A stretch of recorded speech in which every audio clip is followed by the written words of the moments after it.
One-foot-flipper. Hi everybody, Paige here, the 1 foot flipper. And I think I'm going to describe why I'm the 1 foot flipper in this video, because I feel like I'm going to have a lot of people watching this one that don't normally watch. I'm the 1 foot flipper because I've only got one leg. I lost my other leg back in 2019. And after I finally got out of the hospital for that, I started an all trading card store on eBay, because at the time, that was all I could do. I was confined to a wheelchair 100% of the time. I couldn't get out of the house easily. I had very little body strength from a 3-month hospital stay. So that's what I went into. And although I am not into cards as much now, I still think it's the perfect store for disabled sellers or somebody who just wants to do just a little bit on the side and not have it take up a big portion of their life. Now, for my regular subscribers, this video is going to be 100% about the topic.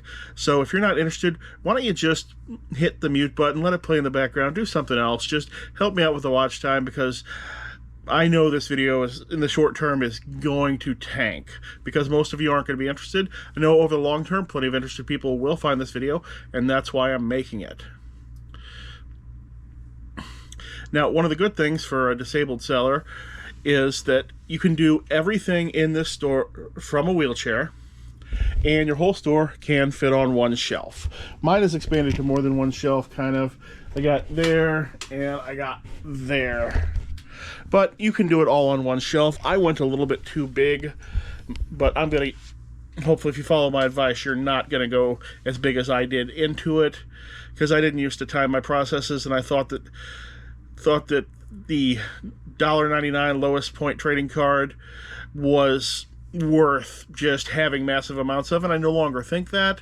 So, but I've still got that stuff hanging around. Now, one thing, you're not going to be doing this store from a phone.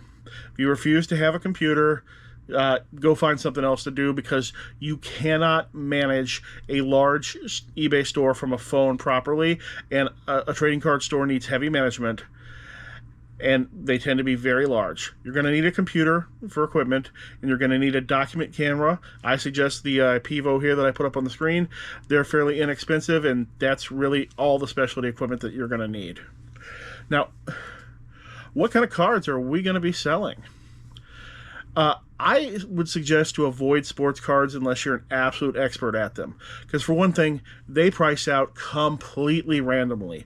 In modern sports cards, every card is special. Everything has a serial number, everything has a pink parallel, variation, signature, and there just seems to be no consistency in the pricing, because so few of each individual variation of a card ever comes to market. And these cards, if you're not an expert, they take too much research, and it's really hard to get anybody to bring you modern sports cards of high quality. And this store, it relies on people bringing things to you. If you advertise that you're buying sports cards, what's going to happen is you're going to get offered collections of 86 to 95 sports cards over and over and over again, and the people will think they have value, and they don't. This era of sports cards has so little value that they're not actually worth even looking through to find the cards of value, because you're going to spend an hour looking through a box of cards to pull a $2 rookie with a slow sell-through rate. It's not worth it. And I don't think those cards are ever going to gain any value in our lifetime, because the fans of that era, they're already in their peak earning years. You know, like, I'm 45. I was alive throughout that whole era. I was the right age to be a fan. And, you know, nobody younger than me is going to be the right age to be a fan of that era. And everybody older than me is the right age. But we're in our peak earning years. If we're not spending more money on those cards now, then the interest is only going to fall in the future. So those cards will never gain value. I'm suggesting what you want to specialize in is Magic the Gathering, Pokemon, Yu-Gi-Oh!, wacky packages, and garbage pail kits. And any card of any variety from the 1960s or older is also fine, because generally all of those cards are sellable as singles. You're going to want to avoid anything else unless you're an expert. Like all these movie card sets and other cards from the 80s, They generally only have value as complete sets, and even then the whole sets usually price out somewhere between $5 and $20. There are some exceptions, but until you become an expert, you don't want to worry about the exceptions, because the exceptions are few and far between. And they tend to be superhero and anime related when they do come up. But don't think just because it's a superhero that it's good. Most superhero cards are bad. Of these categories, Magic the Gathering cards are the far best category overall. That's what I'm going to concentrate on mostly in this video, but you can take this video into the other types of cards just as well. Now, you don't see Magic the Gathering cards in reseller videos as much as Pokemon cards for two reasons. Magic cards do not show up at garage sales, and because more people know what Pokemon is. And that's the only reason you're seeing Pokemon cards left and right in reseller videos, because as a whole, Pokemon cards are worth far less than Magic cards. There are far fewer cards in value. Even with the Wizards of the Coast recently reprinting Magic cards and devaluing a lot of them, still, there are far more valuable Magic cards than there are Pokemon cards. And Yu-Gi-Oh! Falls somewhere in the middle there. So I suggest you're going to start with Magic cards, and you can move out into the other things if you want to. Now, how to get your inventory. I'll quickly go over garbage pail cards and wacky packages. And when I say garbage pail cards and wacky packages, I mean from the 80s or older. I don't mean the modern reprints of garbage pail cards or wacky packages. There can be value in those, but there's only value in specific singles of those. The cards, those as a whole, it's not in every card is valuable situation. But with the 80s and older ones, it is. It's an every card is valuable situation. And I just buy large lots of those on eBay. Large lots of them show up all the time. I look for the lots that have been posted most recently and see what you can get. Especially, you can often, sometimes pay 10 to 20 cents per card and get a value of $4 to $5 per card somewhere in those lots when you find a good deal. So that is pretty easy. They don't move as fast as gaming cards, which is why you need to do gaming cards as well. But on a whole, they do have a very stable long-term value. So once you list them, you don't have to check up on them much. You basically list them like any other eBay item. Price check it, put it up. You can kind of forget about it. Maybe do a 10% price drop every 3 months to help the stragglers move. But for gaming cards, you're going to find out what your local game store pays on their trade-ins. Cards people bring into the stores. They'll usually have a general bulk rate. That's for any card matching to the game. These trade-in buy lists usually consist of a general bulk rate. That's for any card related to the game, unsorted, not gone through. A bulk rare rate. All the card games have what's called rares. There's usually one per pack. And normally in Magic they have a gold symbol on the right hand or left hand side for the set. You'll learn that part quickly. And they'll have a rate for bulk foils. Foils are the shiny cards. And there might be a bulk foil rare rate, or foil rares might just be priced at the same as the bulk rares. And they'll generally pay 50% retail the percentages will vary wildly what they're paying on retail, but generally it's a percentage of retail on the more valuable cards. The cutoff rate for more valuable tends to be about $3 or so. It used to be $2. My area it seemed to move it up to $3. It might be $4 where you live. But once you find out these buy prices, and if you've got more than one store in your area, you need to get the prices from more than one store, because you might have one store with a bad price and one store with a good price. And you need to make sure you know what the store with a good price is if you want to attract people to bring cards directly to you. But once you know those prices, you want to start putting the word out that you're paying more. And you don't have to beat these buy rates by much before people will start regularly bringing you cards. If Spike's Game Nook is paying $3 per thousand for general bulk cards, 8 cents for bulk rares, 2 cents for bulk foils, and 50% retail on more expensive cards, then you're paying $3.50 per thousand for bulk, 9 cents for bulk rare, 2.5 cents for bulk foil, and 52% retail on more expensive cards. Put these messages up on Facebook Marketplace and various local Magic the Gathering groups, or Pokemon if it's Pokemon, or whatever matches up. Now, before you even start buying, you're going to want to get a document camera like this IPEVO I mentioned. And if you're doing Magic the Gathering, you're going to want a subscription to the Quiet Speculation website so you can use their ion scanner software. This allows you to just run cards under that document camera and instantly build a database of card names and values. The software looks like this. I don't have an active subscription anymore, so it won't validate, so I can't actually show you, but it's really straightforward. You just run the card under the camera, pops a picture of the card up on the screen, puts the card name and value right up on there. And then when you're done with your run, you hit the button, and it will upload it to the Quiet Speculation database, which you can access later. Okay, so you tell your trade-in customers to pre-sort their cards into your categories, as you're not going to search through their whole collection and also pay them top dollar. The gaming stores expect the same thing. If somebody brings them in a box of 1,000 completely unsorted cards and they're not going to look through it for the rares or the foils or anything else to help the game store out, then the game store is only going to pay them the $3 for that for that 1,000 cards. They're not going to spend their time looking through it. It's up to the person bringing you the cards to identify the cards that you want to make more specific offers on. Once they bring the trade-in in, count up their various bulk categories, note that down. Then you take your stack of more valuable cards, run that under the camera one at a time. You want to have that software set to TCG market value.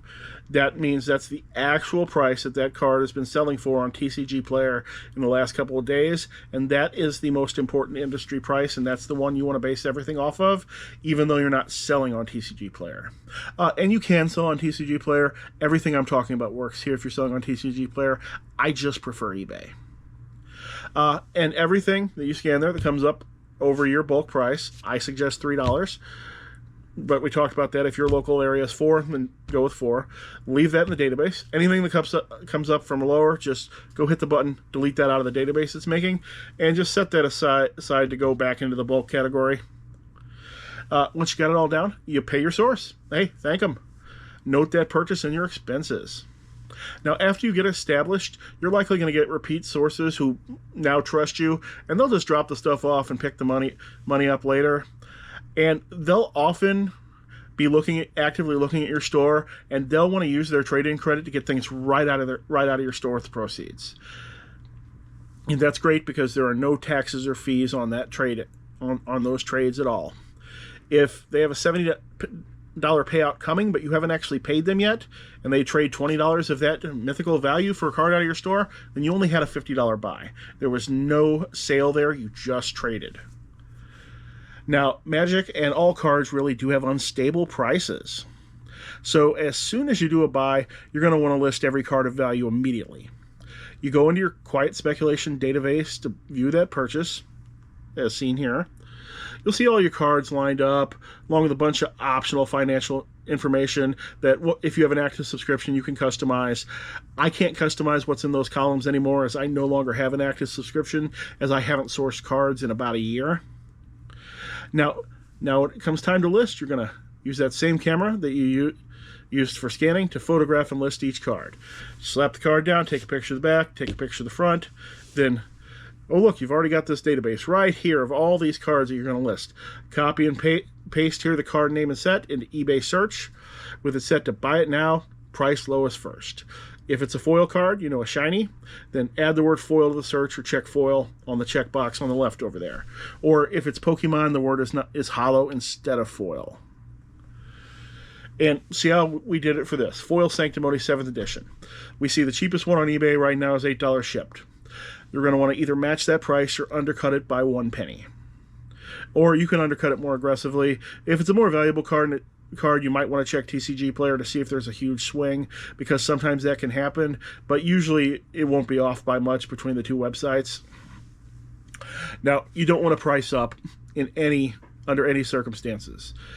I don't care what you've heard about anybody else on selling on eBay. These cards are commodities. The cheapest ones are the ones that sell. Because overall, we are not talking about the cards that are worth hundreds or thousands of dollars, in which each one is an individual investment with an individual grade and everything else. These general game cards you're going to get traded into are commodities. They sell by price. And these prices are volatile, and you only have a 35% margin probably on these valuable cards, between your buy-in price and around 50 to 55% and your eBay fees. You want your card to sell next. You want it to be the very next one to sell on the internet. And when you price your cards right, they'll often sell the very same day or in the next few days. And you can flip these cards incredibly fast. Now, your foil cards and your extremely high dollar cards, they'll sell slower, and you should actually look at condition when pricing those, but still make sure you have the best price for condition when you're listing them. Because the last thing you want to do is not pay attention to your card prices and then the whole market takes a downturn and suddenly you're underwater thousands of dollars. And that can happen. That actually happened to me, I think 2021. I wasn't paying enough attention to my card prices. I wasn't lowering prices on older cards. And although I made tons of money overall in the card market, I lost, on paper, probably $6 to $8 grand in value in 2021 because I was not looking at prices actively enough. All right, since we're using eBay here, we're going to ship using eBay standard envelope. Now, I have a whole video about how to do that, so you can just find that video. If I figure it out right, that this video should feed right into that one. The only thing I want to add here is that eBay has a $20 price limit on standard envelope cards, but they don't care how much you charge for shipping. So for any card that you would want to be pricing between about $20 and $30, list that card at $19.99 and add the extra value into the shipping cost. Now, in those listings, I put that I'm not going to spend all the shipping money on shipping, and that I chose that breakdown between item price and ship price to provide the best value to both of us. That way, for that $30 card, instead of spending $4 for package shipping, you can still ship it for 63 cents or whatever the current price is, and still get $30 total. Now, the card will only be insured for $20 at that point, but overall, that's not a big thing to worry about. I'd say I don't think I've ever had a single insurance claim on a more valuable card. With the eBay shipping, almost every single one I've had has been on $1.99, $2 and $3 and $4 cards. And even then, you're going to spend $3 to get. You're going to spend $3 to then have a completely uninsured shipping method. That doesn't make any sense. You'd be spending more money to have less insurance. All right. Now, once you finish listing all the expensive cards from your buy, you want to go ahead and take the rest of those cards, those bulk foils and bulk rares. You want to scan those. You want to, make a new session with that card scanning software and scan all those in. You'll probably find that you have some that are worth listing right away. I suggest not listing anything under $1.99 plus 84 cents shipping, but if you've got something worth listing, go ahead and list them. Delete those out of the database and just upload the rest to your Quiet Speculation account. Put that into a labeled box. Then, once a month, you go into your store, price check your really valuable cards. I will let you decide what really valuable means because it really depends on the size of your store, to make sure you still have the best deal on those.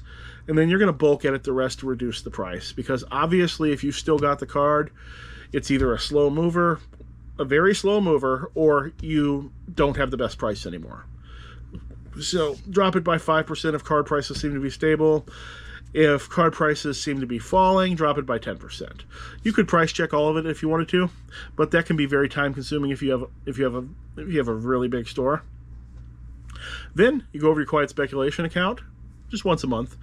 Go to all those bulk scan entries from your previous buys. Look at them and see if any of those cards have gained enough value to be worth selling. If so, pull them out, delete them from the database, and list them. And then you're just going to keep repeating this profit and making more money. You're not going to get rich doing this, but if you get good at it, you should be able to clear $20 to $30 an hour doing it. And hey, there's nothing wrong with that. You can be proud of that. That's real money that you earned. And for me, that was a whole lot better than sitting in a wheelchair, being sad, playing video games, and trying to collect disability, which I never did. I've never had any sort of disability.